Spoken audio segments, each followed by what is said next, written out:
Méditation du 6 septembre. Prendre Dieu au mot. Que dirons-nous donc à ce sujet? Si Dieu est pour nous, qui sera contre nous? Lui qui n'a pas épargné son propre Fils, mais qui l'a livré pour nous tous. Comment ne nous donnera-t-il pas aussi tout avec lui, par grâce? Romains 8, versets 31 et 32. Prendre Dieu au mot. Qu'est-ce que cela signifie? Cela signifie croire que Dieu accomplira ce qu'il a promis. Il a promis dans sa parole que si nous demandons quelque chose selon sa volonté, il nous écoute. 1 Jean 5, verset 14. Mais que se passe-t-il si la réponse tarde? Si nos prières ne paraissent pas être entendues, dit vers Jésus, cramponnons-nous à la promesse, car le temps de l'exaucement viendra certainement. Extrait du livre Vers Jésus, chapitre 11, page 147, livre écrit par Ellen G. White. Un récit raconté par Ravi Zacharias illustre bien le fait que la réponse viendra certainement. C'est l'expérience que vécut Yen Pham, un jeune Vietnamien qui servit de traducteur lorsque Zacharias prêcha au Vietnam en 1971. Ensemble, ils parcoururent le pays pour prêcher la parole et devinrent amis.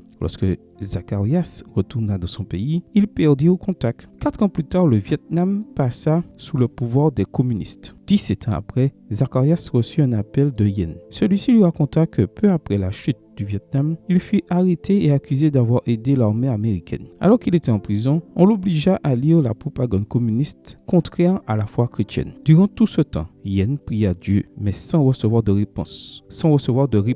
Serait-ce parce que Dieu n'existe pas? Se demanda-t-il. Se pourrait-il que j'ai été trompé? Finalement, un soir, accablé, il se dit qu'il ne prierait plus et qu'il renoncerait à la foi chrétienne. Au lever du jour, on lui assigna le nettoyage des latrines. Pendant qu'il réalisait cette tâche désagréable, il vit dans la poubelle un papier imprimé en anglais. Rapidement, il le nettoya et le rangea dans sa poche. Le soir, il le lut. C'était un passage de Romains 8 avec notre texte d'aujourd'hui. Que dirons-nous donc à ce sujet? Si Dieu est pour nous, qui sera contre nous? En lisant ces paroles, Yen pleura. En commençant la journée, il avait justement décidé de renoncer à sa foi. Le lendemain, il demanda à continuer de nettoyer les latrines. Là, chaque jour, il trouvait des passages de l'écriture que quelqu'un utilisait comme papier hygiénique. Chaque passage était sa lecture du soir. Mais les bénédictions ne s'arrêtèrent pas là. Il fut libéré providentiellement, puis il réussit miraculeusement à fuir en Thaïlande et finalement à aller aux États-Unis. Que devez-vous faire lorsque les réponses à vos prières tardent? Cramponnez-vous aux promesses de Dieu. Il tient parole et aspire à vous bénir, comme son fils, sa fille que vous êtes. Prière. Père, aujourd'hui, je veux te louer parce que tes promesses sont sûres. Je te demande qu'elles s'accomplissent en moi au moment opportun et selon ta volonté. Amen. Bonne journée à vous et que le Seigneur vous bénisse.